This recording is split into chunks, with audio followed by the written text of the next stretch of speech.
শুভ্র অশ্রু ভেজা চোখে কাঁপা কাঁপা হাতে কাগজে কিছু একটা লিখলো। তারপর সেটা হৃদির চোখের সামনে ধরলো। হৃদি এক পলক তাকিয়ে দেখলো সেখানে মাত্র একটি শব্দ লেখা। ভয়ে। হৃদির ভ্রু কুঁচকে গেল। সে বিস্ময় নিয়ে প্রশ্ন করল। ভয়? কিসের ভয়? শুভ্র দীর্ঘশ্বাস ফেলে পুনরায় লিখল। হারানোর ভয়। লোকে বলে ভালোবাসা প্রকাশ করলে নাকি প্রিয় মানুষটা হারিয়ে যায়, তাই ভয়ে আমিও কখনো কিছু বলিনি। আমার খুব হারানোর ভয় ছিল রে। হৃদি অবাক হয়ে বলল। ভালোবাসা প্রকাশ না করে ওইভাবে কাউকে ভালোবাসা যায় নাকি? জানি না, তবে আমার হারানোর ভয়টা সব কিছুর চেয়ে বেশি ছিল। আমি তোকে হারাতে পারবো না, একদম মরে যাব। এই পৃথিবীতে আমার বেঁচে থাকার একমাত্র কারণ তুই। আমার প্রতিটা নিঃশ্বাস নেওয়ার শক্তি তুই। দেহটা আমার শরীরে থাকলেও প্রাণ রয়ে গেছে তোর ভেতরে। পৃথিবীতে যদি সাইফান শুভ্র চৌধুরীর কোনো দুর্বলতা থেকে থাকে, তবে সেই দুর্বলতা হচ্ছিস একমাত্র তুই। হৃদির চোখ থেকে টপ টপ করে অশ্রু ঝরতে লাগলো। এই পাথরের মতো কঠিন মানুষটা তাকে এতটা অতলান্ত গভীরতায় ভালোবাসতো, আর সে বিন্দু মাত্র টের পেল না। নিজের ভালোবাসার মানুষের চোখের ভাষা বুঝতে না পারার গ্লানি তাকে কুরে কুরে খেতে লাগলো। নিজেকে বড় অপরাধী মনে হচ্ছে তার। তবে কি সে সত্যি এক ব্যর্থ প্রেমিকা?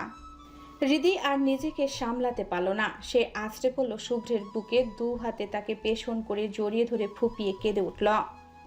আপনি আমায় এত ভালোবাসতেন আর আমি একটু ধরতে পারলাম না।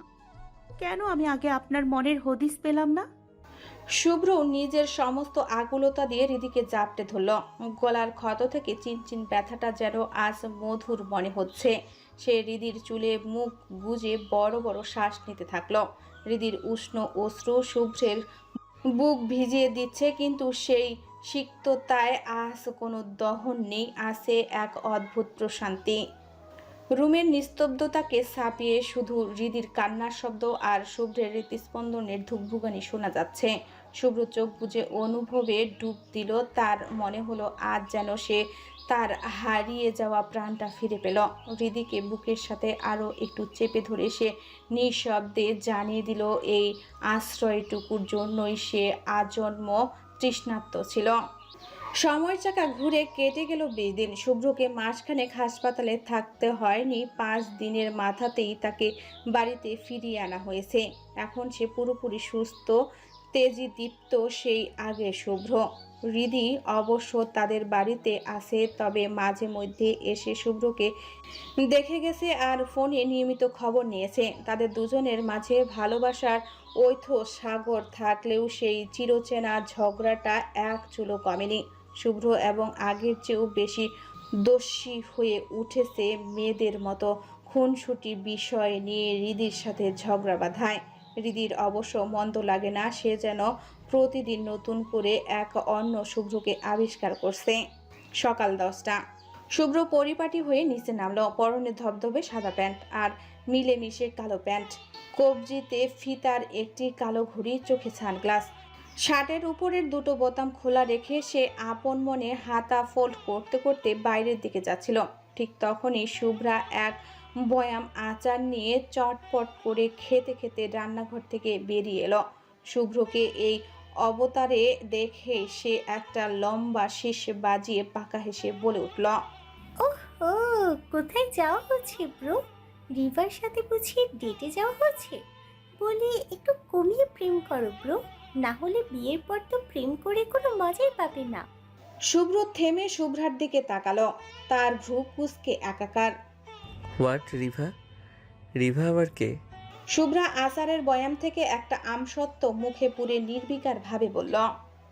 কে আবার? তোমার হবু বউ। কিন্তু নাম তো হৃদি, রিভা না? আগে উচ্চারণ করতে শেখ, ইডিয়ট। শুভ্রা মুখটা ভেঙচি কেটে বলল। অ্যাঁ, আমি ঠিকই উচ্চারণ করেছি। আমি ওকে এ নাম দিয়েছি, রিফা। তোমার বউ হওয়ার আগে ও আমার কলিজার বন্ধু ছিল। এখন সে তোমার বউ হবে বলে কি আমি তোমার ফ্রেন্ডকে ভুলে যাব? আবার সে আমার ভাবিও হয়ে গেছে, তাই রিতে সে আমার ফ্রেন্ড আর ভাতে আমার ভাবি। আইডিয়াটা দারুণ না? শুভ্র সদর দরজা দিয়ে বেরিয়ে যাওয়ার সময় বিরক্তিতে একবার মাথা নাড়ল, গটগট করে হাঁটতে হাঁটতে বিড়বিড় করে বলল। একদম ফালতু আইডিয়া। সন্ধ্যার দিকে শুভ্র রিদিদের বাড়িতে গেল। হঠাৎ সোহান চৌধুরী ফোন করে তাকে জরুরি ভিত্তিতে আসতে বলেছে। শুভ্র ড্রয়িং রুমে পা রাখতেই দেখল সোফায় সবাই গোল হয়ে বসে আছে, শুধু রিদি নেই, সেখানে ঈশানও উপস্থিত।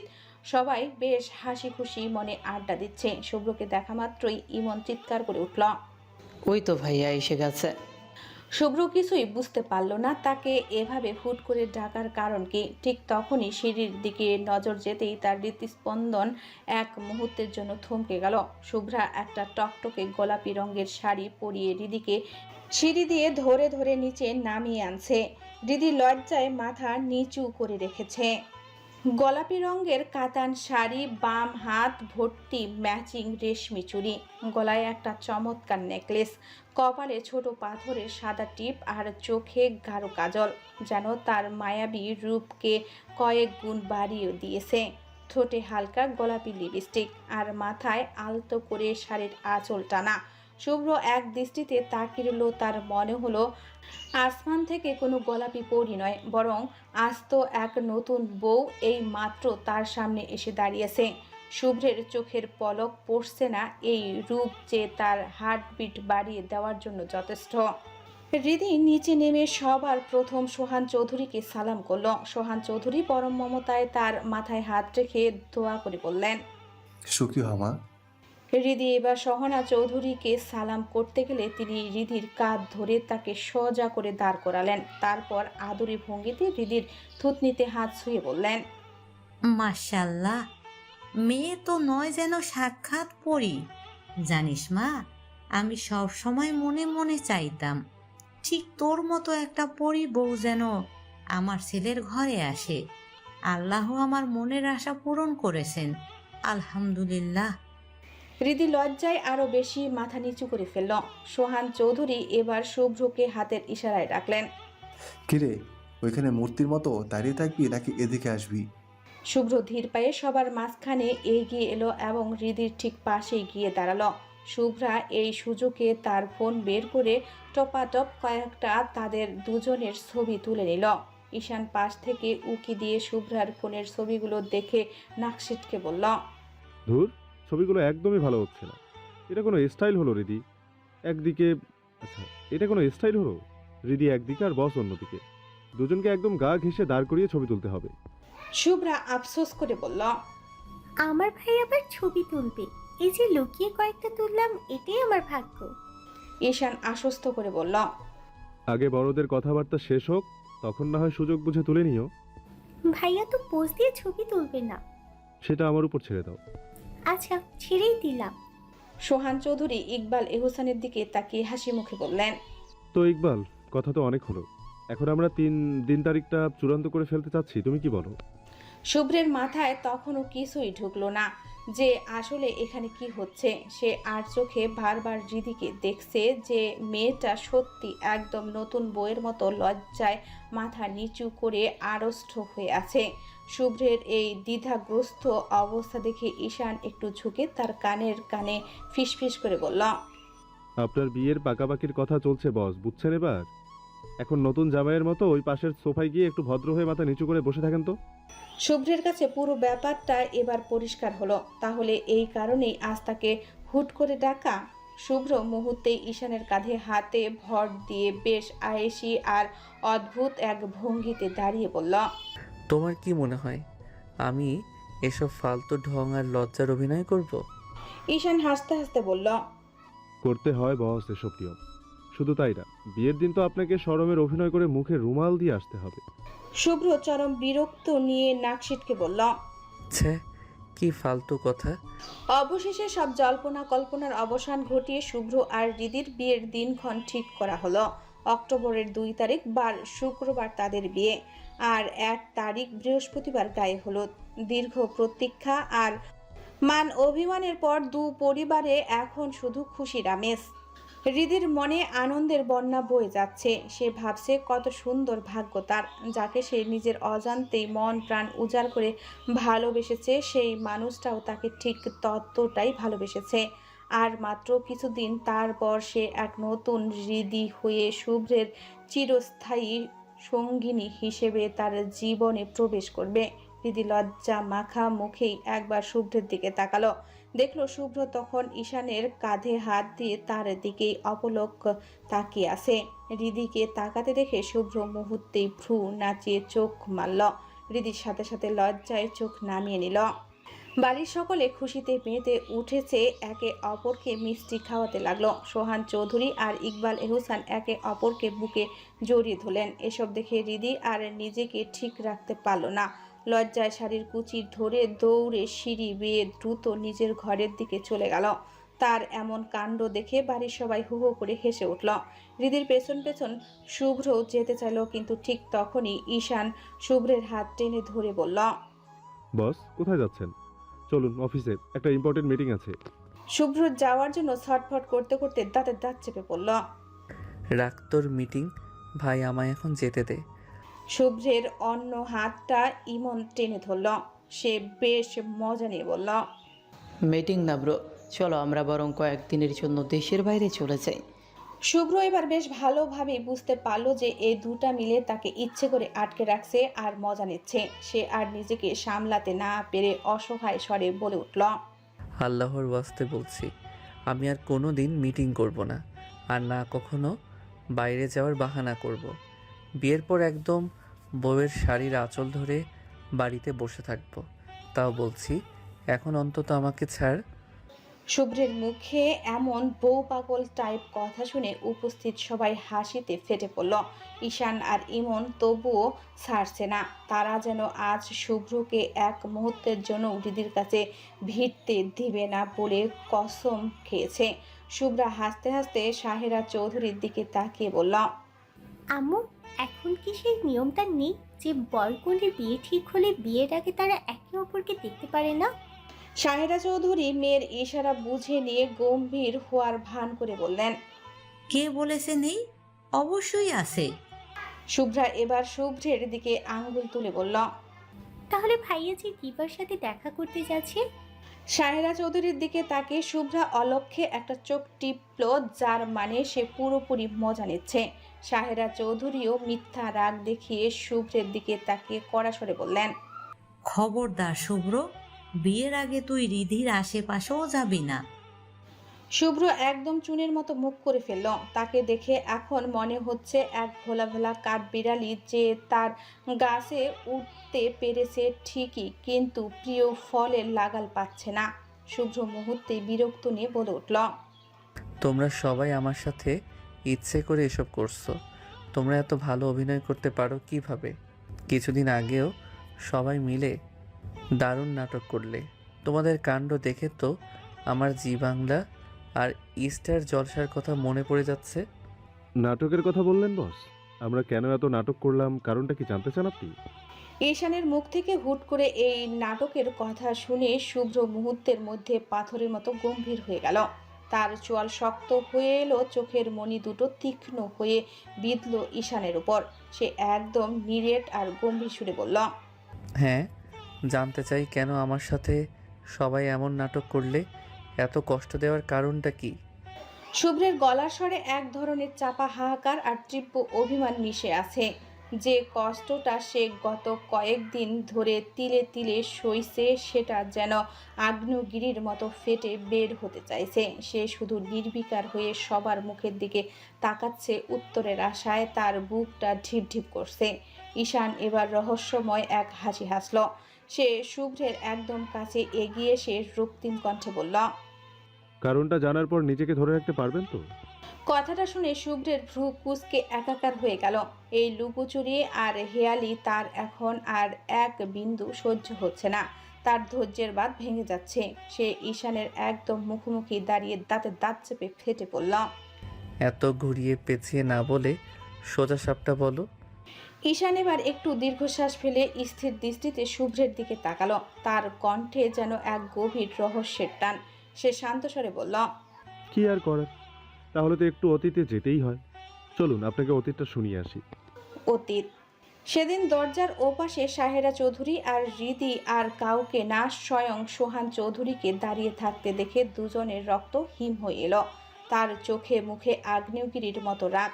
সাহেরা চৌধুরী তো ভয়ে বড় বড় ঢোক গিলতে লাগলেন, শরীর থরথর করে কাঁপছে। সোহান চৌধুরী কোনো চেঁচামেচি করলেন না, শুধু পাথর শীতল চোখে সাহেরা চৌধুরীর দিকে তাকিয়ে আদেশ দিলেন, সব কাপড় চোপড় গোছাও, আমরা আজকে ঢাকা ব্যাক করব। সেদিন সোহান চৌধুরী, হৃদি, তার পরিবারের সবাই ঝড়ের গতিতে ঢাকা চলে এলেন। সোহান চৌধুরী ইকবাল এহসানকে জরুরি ভিত্তিতে তাদের বাড়িতে যেতে বললেন। হৃদিরা সরাসরি শুভ্রতের বাড়িতে গিয়ে উঠল। ড্রয়িং রুম, পুরো ড্রয়িং রুমের বাতাস যেন গুমোট হয়ে আছে। ইকবালের মুখটা রাগে থমথম, যেন এখনই ফেটে পড়বে। সোহান চৌধুরীর গম্ভীর মুখের প্রতিটি ভাঁজে বিরক্তি স্পষ্ট। হৃদি মাঝখানে দাঁড়িয়ে মাথা নিচু করে ফুপিয়ে কাঁদছে।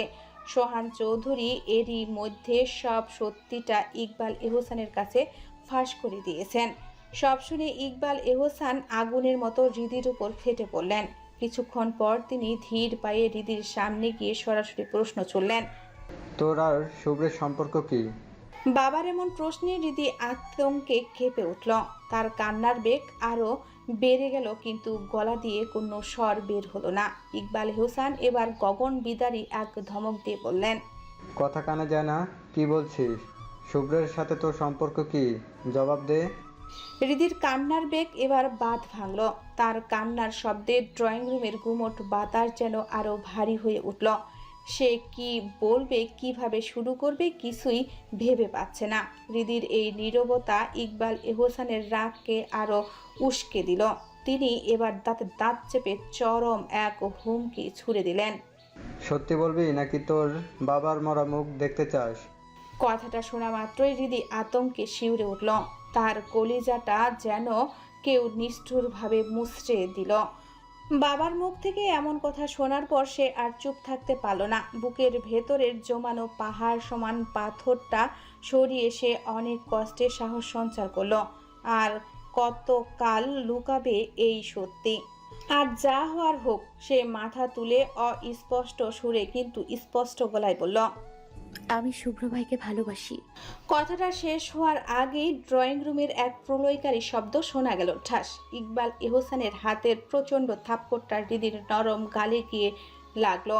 চরের শব্দে পুরো ঘরটা যেন কেঁপে উঠল। এক কোণে দাঁড়িয়ে থাকা শুভ্রার চোখ বড় বড় হয়ে গেল। সে নিজের কানকে বিশ্বাস করতে পারছে না। হৃদি তার ভাইকে ভালোবাসতো, অথচ সে জানতো না। ইকবাল এহসান চর মেরেই ক্ষান্ত হলেন না। তিনি হৃদির দিকে ঘৃণার চোখে তাকে গর্জে উঠলেন, লজ্জা করছে না তোর? নিজের বাবার সামনে দাঁড়িয়ে এই কথা বলতে একটু বাধলো না? এত বড় লজ্জাহীন মেয়ে আমি জন্ম দিয়েছি।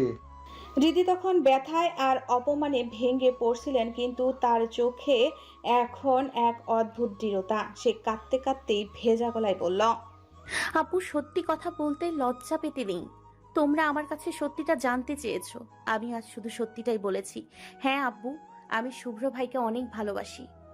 হৃদির এই স্পষ্ট স্বীকারোক্তি ড্রয়িং রুমের উপস্থিত সবার মুখে যেন কুলুপ এঁটে দিল।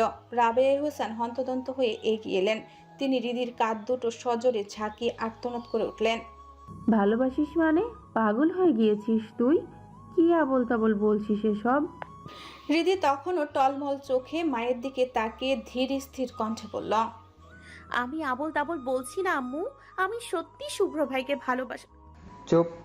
ইকবাল হোসেন আঙ্গুল উঁচিয়ে হৃদিকে মাঝ পথেই থামিয়ে দিলেন। তার চোখ দিয়ে যেন আগুন ঝরছে। তিনি গর্জে উঠে বললেন, এই শব্দটা দ্বিতীয়বার তোর মুখ থেকে বের হলে এই মুখ ভেঙে দেব আমি।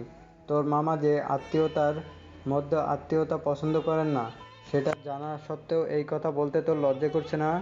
ঠিক তখনই সোহান চৌধুরী নিজের আসন ছেড়ে উঠে দাঁড়ালেন। তিনি ধীর পায়ে হৃদির সামনে গিয়ে একদম ওর চোখের দিকে সোজা তাকালেন। তার শান্ত কিন্তু গম্ভীর কণ্ঠস্বর পুরো ড্রয়িং রুমে প্রতিধ্বনিত হলো, শুভ্রকে তুই ভালোবাসিস?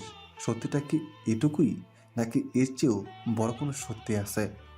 হৃদি এবার আর পিছু হটল না। সে জানে আজ লুকানোর মানেই হলো সব হারানো। সে বুক ভরা সাহস নিয়ে চরম সত্যিটা উগরে দিল, শুভ্র ভাইয়ের সাথে আমার বিয়ে হয়েছে, আমরা দুজন স্বামী স্ত্রী। মুহূর্তের মধ্যে পুরো ড্রয়িং রুমে যেন একটা শক্তিশালী বোমা ফাটল। সাহেরা চৌধুরী আর সোহান চৌধুরী বাদে উপস্থিত সবার চোখ কপালে উঠে গেল। চারিদিকে এক শ্বাসরুদ্ধকর নিস্তব্ধতা নেমে এলো। ইকবাল এহসান কিংকর্তব্য বিমুখ হয়ে রাবেয়া এহসানের দিকে তাকিয়ে তোতলাতে তোতলাতে বললেন, এই এই তোমার মেয়ে এসব কি বলছে? বিয়ে মানে বিয়ে হয়েছে মানে? এটা কি ফাজলামো পেয়েছে? সোহান চৌধুরী এবার ইকবালের দিকে তাকিয়ে পাথর শীতল গলায় বললেন, এটা ফাজলামো না ইকবাল, এটা সত্যি। ওর আর শুভ্রর বিয়ে হয়েছে। ইকবাল এহসান চরম বিস্ময়ে স্পষ্ট সুরে বললেন, বিয়ে মানে? হ্যাঁ বিয়ে। সোহান চৌধুরী যোগ করলেন, আমার বেশ কিছুদিন ধরেই ওদের উপরে সন্দেহ হচ্ছিল।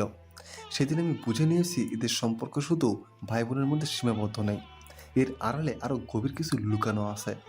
আর যা সন্দেহ করেছিলাম ঠিক তাই হলো। ইকবাল এহসান আর নিজেকে ধরে রাখতে পারলেন না। নিজের মেয়ের মুখে এমন দুঃসাহসিক কথা শুনে তার হিতাহিত জ্ঞান লোপ পেল। তিনি হৃদিকে মারার জন্য তেড়ে গেলে সোহান চৌধুরী দ্রুত এগিয়ে এসে তাকে চাপটে ধরলেন। ইকবাল এহসান তখনও আক্রোশে কাঁপছে। তিনি হৃদির দিকে তাকিয়ে জানোয়ারের মতো গর্জে উঠলেন, ছেড়ে দিন ভাই সাহেব, ওরে আজকে আমিই মেরে ফেলবো। এই কুলাঙ্গার মেয়ে আমার দরকার নেই। কুলাঙ্গার মেয়ে থাকার চেয়ে না থাকা অনেক ভালো। সোহান চৌধুরী বেশ শক্তভাবেই তাকে আটকে রাখলেন। তিনি গম্ভীর গলায় বললেন, মাথা ঠান্ডা করো ইকবাল, এখানে মাথা গরম করলে চলবে না। যা করতে হবে সব ঠান্ডা মাথায় করতে হবে। সাহেরা চৌধুরী এতক্ষণ পাথরের মতো দাঁড়িয়ে সব দেখছিলেন। স্বামীর এমন রহস্যময় শান্ত ভাব দেখে তিনি কিছুটা শুষ্কিত হয়ে প্রশ্ন করলেন, কি করতে চাইছেন আপনি? সোহান চৌধুরী সাহেরা চৌধুরীর দিকে একবার তাকালেন, তারপর আবার দৃষ্টি ঘোরালেন হৃদির দিকে। তার চোখের দৃষ্টিতে এক অদ্ভুত শীতলতা। তিনি বললেন, সেটাই, যেটা শুভর জন্য ভালো হবে। বলেই সোহান চৌধুরী কয়েক পা এগিয়ে হৃদির একদম সামনে গিয়ে দাঁড়ালেন। হৃদি তখনও ভয়ে আর কান্নায় কুঁকড়ে আছে। সোহান চৌধুরী খুব নিচু কিন্তু তীক্ষ্ণ স্বরে বলতে শুরু করলেন, আমি জানি তোদের সম্পর্কটা জাস্ট নামেই, শুধু কাগজে কলমে বিয়ে হয়েছে, কিন্তু গভীরে যাওয়ার মতো সম্পর্ক তোদের এখনো তৈরি হয়নি। আর শুভ্রের সাথে যে তোর তুগুল কি রাগ অভিমান চলছে এটাও জানি। দেখ রিদি, ভালোবাসি বললেই ভালোবাসা হয়ে যায় না রে মা। এখন তোরা যেটা করছিস সেটা নিছক মোহ ছাড়া আর কিছু না। দুদিন পর এই মোহ ঠিকই কেটে যাবে। হৃদি মুখ তুলে কিছু বলতে চাইল, কিন্তু সোহান চৌধুরী তাকে থামিয়ে দিয়ে আবার বললেন, আমি তোর মামা হই, আমি কখনো চাই না তোদের এই পাগলামির জন্য আমাদের দুই পরিবারের দীর্ঘদিনের সম্পর্কে ফাটল ধরুক। আত্মীয়তার মধ্যে আত্মীয়তা করলে তার চাপটা সরাসরি পরিবারের উপরে পড়ে। আজ তুই আর শুভ্র হুট করে ঝগড়া করবি, সেই ঝগড়ার আজ এসে লাগবে আমাদের গায়ে। তখন ইকবাল এহসান বলবে সোহান চৌধুরীর ছেলে ভালো না, আমি বলবো ইকবাল এহসানের মেয়ে ভালো না। এভাবেই কাছের সম্পর্কে আড়ালে বরং আত্মীয়দের মধ্যে চরম শত্রুতার জন্ম নেয়। আমি সেই সুযোগ কাউকে দিতে চাই না। সোহান চৌধুরী একটা দীর্ঘশ্বাস ছেড়ে হৃদির পাংশুটে হয়ে যাওয়া মুখের দিকে তাকালেন। তার কণ্ঠে এখন শাসনের চেয়েও বেশি কাজ করছে এক ধরনের বৈষয়িক যুক্তি। তিনি আবার বলতে শুরু করলেন, শুভ্র তোর সাথে রাগ করে চলে গেছে, এটাও আমি জানি। শুভ্র চলে যাওয়ার পর থেকে তুই ঠিকমতো খাস না, কারোর সাথে কথা বলিস না, সারাদিন মূর্তির মতো চুপচাপ থাকিস। আয়নায় নিজের চেহারা অবস্থা একবার দেখেছিস? মুখ শুকিয়ে আমসি হয়ে গেছে, চোখের নিচে কালি পড়েছে। এখন আমার ছেলের যে রাগ, ধর কথার কথা, তোদের বিয়ে আমরা মেনে নিলাম, তখন যদি আবার শুভ্র রাগ করে কোথাও চলে যায় আর তোর এই দশা হয়, তখন তোর বাবা কি ভাববে? ইকবাল এহসান ভাববে আমরা তোকে খেতে দেই না, ঠিকমতো দেখাশোনা করি না, লোকে বলবে শুভ্র ভালো ছেলে না, সে স্ত্রীকে সম্মান করতে জানে না। এভাবে হাজারো কলঙ্ক আর ভুল বোঝাবুঝি আমাদের দুই পরিবারের মধ্যে ফাটল ধরাবে, জন্ম নেবে আজন্মের শত্রুতা। পুরো ড্রয়িং রুমে তখন সোহান চৌধুরীর গম্ভীর কণ্ঠস্বর প্রতিধ্বনিত হচ্ছে। সবার নিঃশ্বাস যেন বন্ধ হওয়ার উপক্রম। সোহান চৌধুরী এবার একটা দম ফেলে সরাসরি ইকবাল এহসানের সামনে গিয়ে দাঁড়ালেন। তার চোখের দৃষ্টি এখন পাথরের মতো শক্ত। ইকবাল, আমি চাই না আমাদের দীর্ঘদিনের সম্পর্কে কোনো আঁচ লাগুক। আমাদের আত্মীয়তা আর বন্ধুত্ব অটুট রাখার জন্য আমি এখন যা করতে চাইছি, আশা করি তুমি তাতে কোনো বাধা দেবে না। উপস্থিত সবাই তখন চরম কৌতূহল আর উৎকণ্ঠা নিয়ে সোহান চৌধুরীর দিকে তাকিয়ে আছেন। ইকবাল এহসানও বিমুগ্ধ হয়ে তাকিয়ে রইলেন। সোহান চৌধুরী এবার চূড়ান্ত ঘোষণাটি দিলেন। আমি শুভ্র আর রীতির আইনের মাধ্যমে ডিভোর্স করাবো। আর ইকবাল, তোমার মেয়ে বড় হয়েছে, পড়াশোনা যেটুকু করেছে ওটুকুই অনেক। পড়াশোনার পেছনে আর সময় নষ্ট না করে ওর বিয়ের ব্যবস্থা করো। মেয়ে মানুষের এত পড়াশোনার দরকার নেই। সেই তো বিয়ের পর সংসার সামলাতেই হবে। এরপর যদি ওর বর চায় তবে সে বিয়ের পর পড়াশোনা করবে। কথাটা শুনে হৃদি মুহূর্তে হিতাহিত জ্ঞান শূন্য হলো। ভালোবাসার মানুষকে হারানোর ভয়ে লজ্জা শরম সব ভুলে গিয়ে সে সরাসরি আশ্রে পড়ল সোহান চৌধুরীর পায়ের উপর। দু হাতে তার পা জাপটে ধরে হাউমাউ করে কেঁদে উঠল। তার কান্নায় ড্রয়িং রুমের দেওয়ালগুলো যেন বিদীর্ণ হয়ে যাচ্ছে। আল্লাহর দোহাই লাগে মামা, এসব করিও না। আমি শুভ্র ভাইকে পাগলের মতো ভালোবাসি। শুভ্র ভাইকে ছাড়া আমি এই পৃথিবীর কোনো পুরুষকে স্বামীর নজরে দেখতে পারবো না। মামা, তোমার পায়ে ধরি, আমাকে এই শুভ্র ভাইয়ের থেকে আলাদা করিও না। তুমি যা বলবে আমি তাই করব। সারা জীবন তোমাদের বাড়িতে চাকরানি হয়ে থাকবো। কিচ্ছু না দিলেও এক ফোঁটা অভিযোগ করব না। তবুও মামা, আমাকে শুভ্র ভাইয়ের থেকে আলাদা করে দিও না। আমি আমি আমি মরে যাব। সোহান চৌধুরী পাথরের মূর্তির মতো নির্বিকার দাঁড়িয়ে রইলেন। তার চোখে মুখে কোনো দয়া বা মায়ার লেশ মাত্র নেই। রাবেয়া হোসেন রাগে হিতাহিত জ্ঞান হারিয়ে হৃদিকে টেনে তুলতে লাগলেন। তিনি হৃদির হাতে সজোরে টান দিয়ে গর্জে উঠলেন। ওঠ বলছি, ওঠ হারামজাদি। আমাদের মুখ পুরালি তুই। এত আদর যত্নের ফলাফল তুই এইভাবে দিলি কুলাঙ্গার মেয়ে। কিন্তু হৃদি যেন আজ পাথরের গায়ে আশ্রে পড়া এক লোহরী। সে সোহান চৌধুরীর পা ছাড়ল না। বাচ্চাদের মতো ফুপিয়ে কাঁদতে কাঁদতে আকুতি করতে লাগলো। মামা, তুমি আমাকে শুভ্র ভাইয়ের থেকে আলাদা করে দিও না। তোমার ছেলেটাকে আমি আমার নিঃশ্বাসের চেয়েও বেশি ভালোবাসি। এটা মোহ না মামা। তুমি বলো কি করলে বিশ্বাস করবে এটা ভালোবাসা? প্রমাণ করার জন্য আমি সব করব। তুমি শুধু একবার বলো কি করতে হবে আমায়। সোহান চৌধুরী সেদিন একটা কথাও বলেনি। তার এই নীরবতা যেন চাবুকের চেয়েও বেশি ক্ষত বিক্ষত করেছিল হৃদিকে। হৃদি তার পা ছাড়তে চাইল না। সে যেন জীবনের শেষ সম্বল হিসেবে শুভ্রকে ভিক্ষা চাইছে। কিন্তু ইকবাল এহসান আর রাবেয়া এহসান নির্দয়ভাবে টেনে হিঁচড়ে হৃদিকে তুলে নিয়ে যেতে লাগলেন। হৃদি যাবে না। সে মাটিতে নখ দিয়ে আঁকড়ে ধরার চেষ্টা করছে। রাবেয়া হোসেন ক্ষিপ্ত হয়ে হৃদির গালে পিঠে এলো পাথরে চড় থাপ্পড় দিতে লাগলেন। শারীরিক যন্ত্রণা হৃদিকে স্পর্শ করল না। তার সমস্ত দহন এখন হৃদয়ে। টেনে নিয়ে যাওয়ার সময় হৃদি সোহান চৌধুরীর দিকে তাকে শেষবারের মতো চিৎকার করে বলল, মামা, তুমি আমার ভালোবাসাকে মোহ ভাবছো। দেখে নিও, তোমার ছেলেকে যদি এই হৃদি মেয়েটা না পায় তাহলে এই মেয়েটা জীবিত থাকবে না, একটা লাশে পরিণত হবে।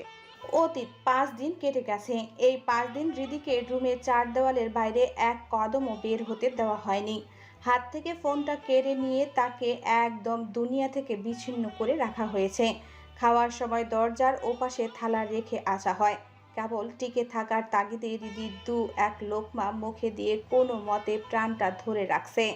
রাতে এক ফোঁটাও ঘুমাতে পারে না সে। কাঁদতে কাঁদতে বালিশ ভিজিয়ে ফেলে আর শুভ্রকে হারানোর ভয় বুক ফাটা যন্ত্রণায় ছটফট করে। এদিকে ইকবাল এহসান মেয়ের জন্য উঠে পড়ে পাত্র দেখা শুরু করেছেন। সোহান চৌধুরী করার নির্দেশ দিয়েছে শুভ্র দেশে ফেরার আগেই হৃদির বিয়েটা সেরে ফেলতে হবে। কারণ শুভ্র একবার টের পেলে এই বিয়ে কোনোভাবেই হতে দিবে না।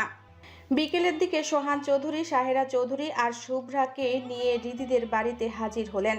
আজ হৃদিকে ছেলেপক্ষ দেখতে আসবে। সাহেরা চৌধুরীর বুকের ভেতরটা হাহাকার করছে। তিনি অনেকবার চেষ্টা করছেন হৃদির সাথে একটু নিরিবিলিতে কথা বলতে অথবা শুভ্রকে খবরটা জানাতে, কিন্তু লুকিয়ে শুভ্রের নাম্বারে বারবার কল দিয়েছেন, কিন্তু ফোনটা বন্ধ পেয়েছে। সোহান চৌধুরী সারাক্ষণ স্ত্রীর উপর বিষ নজরে রাখছেন যেন কোনোভাবেই সে শুভ্রকে খবর দিতে না পারে, হৃদির সাথে কথা বলতে না পারে। শুভ্রা আর রাবেয়া এহসান হৃদির রুমে ঢুকলেন। হৃদি তখন বিছানায় কুঁকড়ে শুয়েছিল। চোখ দিয়ে টপটপ করে পানি গড়িয়ে পড়ছে। চোখের নিচে গভীর কালি আর মুখটা শুকিয়ে একদম কাঠ হয়ে গেছে। হৃদির এই জীর্ণ আর বিধ্বস্ত দশা দেখে শুভ্রার কলিজা ধক করে উঠল। শুভ্রা রিধির পাশে বসে অতি মমতায় ওর মাথায় হাত বোলাতে লাগলো। রিধি হঠাৎ স্পর্শে আশায় চমকে উঠে আর্তনাদ করে বলে উঠল, শুভ্র ভাই। কিন্তু চোখ খুলে দেখে সামনে শুভ্রা বসে। শুভ্রের নাম রিধির মুখে শুনে রাবেয়া এহসান রাগে হিতাহিত জ্ঞান হারিয়ে ফেললেন। তিনি কর্কশ্বরে আঙ্গুল উঁচিয়ে গর্জে উঠলেন, শুভ্র তোর বড় ভাই লাগে, তাই বড় ভাইয়ের নজরেই ওকে দেখবি। আর একবার যদি ওর নাম মুখে নিস তবে তোকে আমি নিজের হাতে গলা টিপে মেরে ফেলবো। রিধি অনেক কষ্টে বিছানায় উঠে বসলো। রাবেয়া এহসানের দিকে তাকিয়ে সে এক টুকরো বিষাদ মাখা হাসি হাসল।